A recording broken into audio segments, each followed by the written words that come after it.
আন্তর্জাতিক অলিম্পিক কমিটির পতাকা উত্তোলন করছেন বাংলাদেশ অলিম্পিক অ্যাসোসিয়েশনের মহাসচিব জনাব সৈয়দ শাহেদ রেজা।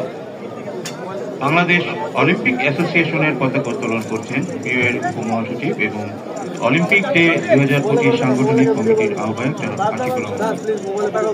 পতাকা উত্তোলনের সাথে সাথে জাতীয় সঙ্গীত বাজানোর জন্য আমি আর্মি ব্যান্ড দলকে অনুরোধ মিডিয়া